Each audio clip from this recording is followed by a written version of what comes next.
His mother said, "My God, my son fell and leaned on his hand on the ground, then raised his head to the sky and looked at it. And a light came out of me that illuminated everything for him.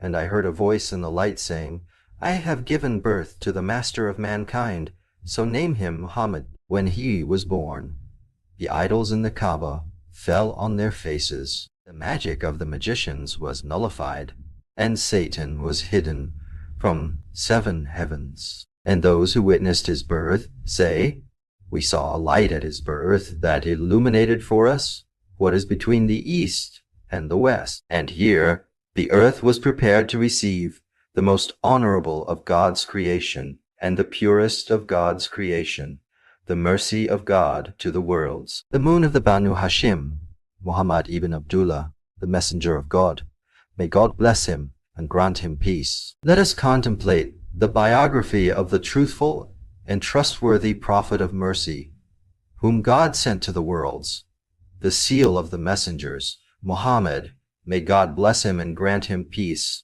The birth of the prophet Muhammad. The prophet Muhammad, may God bless him and grant him peace, was born in Mecca on Monday, the 12th of Rabi al-Awwal, in the year 571 AD, and he was born at dawn. When he was born, a light came out of his mother that illuminated the palaces of Damascus. When his mother gave birth to him, he placed his hand on the ground and raised his head to the sky. His mother said that carrying him was not difficult or tiring. When she gave birth to him, she sent for his grandfather, Abdul Muttalib, who was extremely happy with him. He carried him and entered the Kaaba with him. When his uncle Abu Lahab heard of that, he freed the slave girl who had given him the good news of his birth. His father, Abdullah, died while he was still in his mother's womb, so his grandfather, Abdul Muttalib, took care of him. His mother, Amna bint Wahb, breastfed him for a few days. Then a slave girl named Thuwayba breastfed him until he was sent to Banu Sa'd to be breastfed by Halima.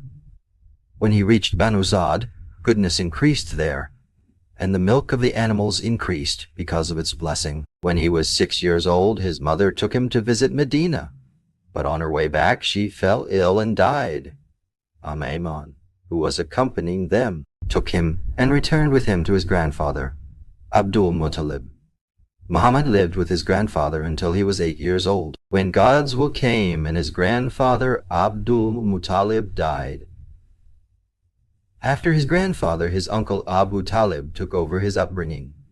Muhammad lived with his compassionate uncle. Although he was not charged with the mission, he did not do any of the customs of the Jahiliyyah.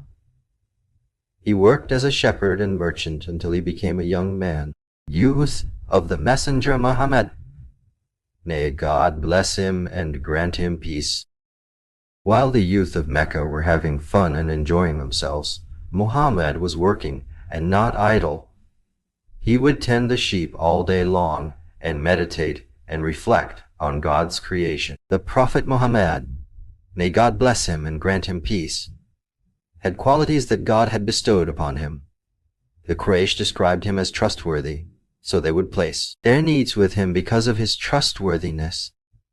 He was beloved among the Quraysh for his trustworthiness and morals.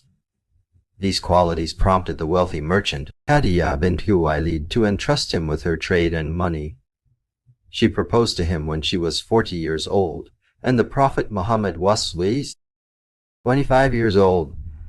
He accepted her marriage and remained a faithful husband to her until he reached the age of 40. The greatest thing that happened to him with the Quraysh before the prophethood was that the Quraysh wanted to rebuild the Kaaba after some of it had been destroyed. So they did that until they reached the location of the black stone, which is a great stone in it. The Quraysh disagreed about who would have the honor of placing that stone in its place, and their disagreement became so intense that they almost fought. But they accepted the opinion of the one who suggested arbitration with them, the first one who passed by them. And the first one who passed by them was Muhammad bin Abdullah, bin Abdul Muttalib. When they saw him, they said happily, "We are satisfied with the truthful." and trustworthy as an arbitrator. So they presented the matter to him, and he asked them for a cloth on which to place the black stone, and he asked each group to nominate one of them. So each tribe put a man from it, and he asked them to come and lift it all together, until when they reached its location in the Kaaba, the Prophet, may God bless him and grant him peace, took it and placed it in its place. This event increased his fame among the Quraysh and others. So they presented the matter to him, and he asked them for a cloth on which to place the black stone. And he asked each group to nominate one of them. So he brought a man from each tribe, and he asked them to come and lift it all together, until when they reached its location in the Kaaba, the Prophet, may God bless him and grant him peace, took it and placed it in its place. So this event increased his fame among the Quraysh and others. The beginning of the revelation to the Messenger Muhammad, may God bless him and grant him peace. Aisha, may God be pleased with her, tells about the beginning of the revelation to our Prophet, may God bless him and grant him peace, saying, the first thing that was revealed to him in the beginning was a true and correct vision in his sleep. He would not see a vision in his sleep, except that it came true, and came like the light of dawn, true, correct, and clear. He would go to the cave of Hira, which is on the left of the person heading to Mina, and is 4 kilometers away from the sacred mosque. And he would increase his worship of God Almighty there for many nights and days, and he would take from it what would suffice him of food and drink for those days. Then he would return to Khadijah, may God be pleased with her, and take with him new provisions to the cave of Hira once again. The Prophet, may God bless him and grant him peace, continued in seclusion and worship until the lights of prophecy shone upon him, and the clear revelation from the Lord of glory descended upon him. He did not feel anything until Gabriel stood between his eyes and said to him, read. The Prophet, may God bless him and grant him peace, said, I am not a reader, meaning, how can I read when I am illiterate and cannot do so, and I do not have knowledge of it? So Gabriel took him and embraced him and hugged him until he reached the maximum that a human being can bear. He did that to comfort him and strengthen his spirit and motivate his heart to receive the divine revelation. Then he released him. The angel Gabriel, peace be upon him, came to him a second time, and the Prophet, may God bless him and grant him peace, apologized to him for what he apologized for the first time. The third time the angel embraced him and said to him, اقرأ باسم ربك الذي خلق خلق الإنسان من علق اقرأ وربك الأكرم الذي علم بالقلم علم الإنسان ما لم يعلم. read in the name of your Lord who created, meaning, read what I say to you. I will convey it to you, seeking help from God and his power, strength, and ability to read. The great Creator who gave existence to every existing thing and created things without a previous example. He is able to enable you to read without having all of its elements present in it, and he recited to him the beginning of Surat Al-Alaq until he reached. So the Prophet, may God bless him and grant him peace, went to his house, terrified and trembling, until he entered upon Khadijah, may God be pleased with her, and said, cover me with the clothes and wrap me in them. He asked for that to calm the trembling that had afflicted him from the severity of the horror and weight of the matter. So they put on him what he had ordered them to do until the fear went away from him. Then he said to Khadijah, may God be pleased with her, O Khadijah, what is wrong with me? He told her what had happened to him and said, I feared for myself that I would not be able to bear the revelation because of what I encountered when I met the angel. Khadijah, may Allah be pleased with her, said, no, do not be sad, for by Allah Allah will not disgrace you or let you down." Then she began to console him and said, "By Allah, you uphold the ties of kinship through your mercy. You tell the truth and do not lie. You are known as truthful. You take care of orphans. You give money to those who do not own it. You give people what they cannot find with anyone else. You honor the guest. You prepare his food and shelter, and you help him with his rights." Then, after he calmed down, Khadijah took him to Waraka bin Nawfal, who was Khadijah's cousin and her father's brother. Waraka had become a Christian in the pre-Islamic era, and he used to write in Arabic, and he used to write from the Bible in Arabic what Allah willed him to write. Because of his mastery of the Christian religion and his knowledge of their book, Waraka was an old man who had gone blind. So Khadijah said to him, "O uncle, listen to your nephew," meaning the Prophet, may Allah bless him and grant him peace, because the father of Waraka the third was the fourth brother of the Messenger of Allah. May Allah bless him and grant him peace. So the Prophet, may Allah bless him and grant him peace, told him what he had seen. So Waraka said to him, "This is the Sharia," meaning Gabriel, who revealed to Moses. Then he said to the Prophet, may Allah bless him and grant him peace, "I wish I had been a strong young man in the time of prophethood. I wish I had been alive when your people expelled you from Mecca." So the Messenger of Allah, may Allah bless him and grant him peace, said to him, "Will my people expel me?" Waraka said to him, "Yes, no man came with what you have brought of revelation, except that he was harmed and tortured because he was calling people to a new religion other than the one they were accustomed to." Waraka said to the Prophet, may God bless him and grant him peace, "If I had lived the day I knew of your prophethood, I would have supported you with a strong and eloquent support, but the matter is in the hands of God." Waraka did not stay long before he died. After that incident, revelation began to descend upon the Messenger Muhammad for 23 years until now. Sometimes the angel of revelation would come to him in the form of a man who would speak to him, and he would understand what he was saying, and sometimes it would come to him like the ringing of a bell, and he would understand what he was saying. When the revelation descended, the forehead of the Messenger Muhammad would be dripping with sweat from the revelation and its weight. The Messenger of God, may God bless him and grant him peace, was sent when he was 40 years old, and he stayed in Mecca for 13 years, receiving revelation. Then God commanded him to emigrate.